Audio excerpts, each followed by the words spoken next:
नमस्कार, मैं अनु त्रिपाठी। आज की बड़ी खबर आपको बता दें कि बांग्लादेश में हिंदुओं का नरसंहार हो रहा है। करोड़ों की संख्या में हिंदू हैं बांग्लादेश में। गाजा और फिलिस्तीन पर विपक्षी गाना गा गा करके रो रो करके विरोध प्रदर्शन कर रहे थे, लेकिन हिंदुओं का नरसंहार हो रहा है। किसी भी विपक्ष के मुंह से आवाज़ तक नहीं निकल रही।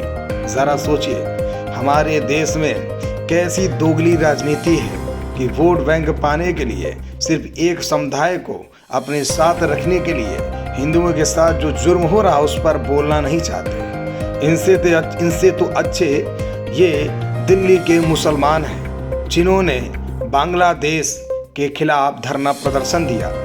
बांग्लादेश शर्म करो, हिंदू भाइयों पर हमले बंद करो। ये मुसलमानों ने बढ़ चढ़ कर के हिस्सा लिया और ये दिखाया कि धर्म से पहले हमारा देश और दूसरे के धर्म का सम्मान किस तरह से होना चाहिए। लेकिन दुर्भाग्य है कि हमारे देश में तथाकथित हिंदू नेता है अपने आप को बोलते हैं कि मैं हिंदू धर्म को नहीं मानता। दिल्ली के मुसलमान उतरे मलेरिया की बैनर लेकर के बांग्लादेश के खिलाफ खड़े हो गए। लेकिन हमारे देश में जो नेता हैं उन्हें अभी भी शर्म नहीं आ रही कि जिनको लेकर के वो राजनीति करते हैं, आखिर वो लोग ही बांग्लादेश के खिलाफ खड़े हुए। ये बहुत अच्छी पहल लेकर मुसलमानों ने ये दिखा दिया है कि दूसरे के धर्म की इज्जत कैसे करनी चाहिए। हमारे देश में भी कई कट्टरपंथी ऐसे मुसलमान हैं जो कहीं ना कहीं हिंदुओं से घृणा रखते हैं, लेकिन उन्हें ऐसे मुसलमान बंधुओं से सीख लेना चाहिए। और आखिर हम जानेंगे कि आखिर इन लोगों ने क्या कहा, जरा गौर से सुनिए। मेरा नाम मखदूम खान है और मैं सामाजिक कारकुन हूँ। और जिस तरीके से सामाजिक कार्यक्रम बढ़ चढ़ कर भाग लेते हैं, उसी तरह आपने देखा कि सुबह हमारे यहाँ से अंतर्राष्ट्रीय आदिवासी दिवस की कलश यात्रा निकली। उस कलश यात्रा में हम लोगों ने छबील लगाई।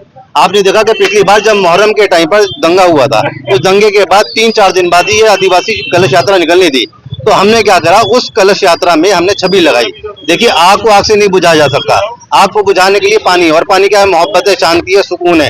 एक दूसरे के साथ जब हमदर्दी के साथ खड़े रहेंगे, एक दूसरे के कंधे से कंधा लगा खड़े रहेंगे, तो न सिर्फ समाज मजबूत होगा, हिंदुस्तान भी मजबूत होगा। और मैं आपसे कहना चाहता हूँ, जिस तरीके से अत्याचार हो रहा है, इस बात को बांग्लादेश को समझना चाहिए। 1971 में आजादी देने वाला, आजाद कराने वाला हिंदुस्तान था।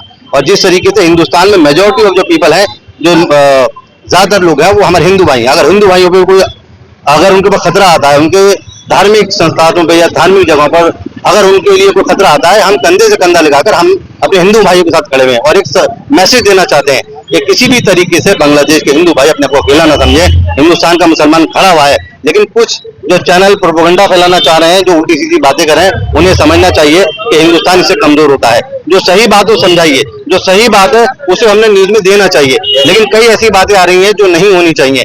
दूसरी बात मैं आपसे कहना चाहता हूँ, हिंदुस्तान पूरी दुनिया के लिए एक तस्वीर है, एक आईन है, एक सबके लिए सबक है कि किस तरीके से हम देखिए, हमारी पूजा पद्धति अलग है, हमारा वेशभूषा अलग है, हमारी जबान अलग है, खाने पीना अलग है, उसके बाद भी हम एक दूसरे के साथ कंधे से कंधा मिला खड़े हैं। वो इसलिए खड़े हैं, हिंदुस्तान एक मोहब्बत की तस्वीर पेश करता है सबको। और दूसरी बात यह है कि जिस तरीके से जालिमाना हरकतें वहां हो रही हैं, नाकाबिले बर्दाश्त है। डेमोक्रेसी को तहस नहस कर दिया गया है। और मैं कहना चाहता हूँ, जिस देश में लोकतंत्र को जिस तरीके से बर्बाद करा है, इस तरह के लोगों को अगर वहां की गवर्नमेंट नहीं कुचलती है तो आगे बहुत बुरा हाल होने वाला है। और बांग्लादेश को समझना चाहिए कि 2 महीने बाद उन्हें पता लग जाएगा कि उन्होंने कितनी बड़ी गलती करी, किस तरीके से उन्होंने एक चुनी हुई सरकार को उन्होंने आपदस्थ किया है, जबकि उनकी बातें मान ली गई थी। लेकिन उनका इंटरनल मामला है। मैं आपसे कहना चाहता हूँ, बात चाहे फिलिस्तीन की हो, चाहे यूक्रेन की हो, चाहे बांग्लादेश की हो, चाहे हमारे हिंदुस्तान की हो, फिरका वाराना ताकतें जहां भी होंगी वो देशों को खराब करेंगी, देशों को कमजोर करेंगी। वो यही चाहेंगी कि एक दूसरे के साथ इनमें इंतशार पैदा हो, एक दूसरे के साथ इनकी नफरत पैदा होगी तो उनकी रोटियां सीखेंगी। उनकी रोटियां नहीं सीखने देनी है। हम हिंदू और मुसलमान को एक साथ कंधे से कंधा मिला के खड़ा होना है। हिंदुस्तान मजबूत रहे। हिंदुस्तान, हिंदुस्तान।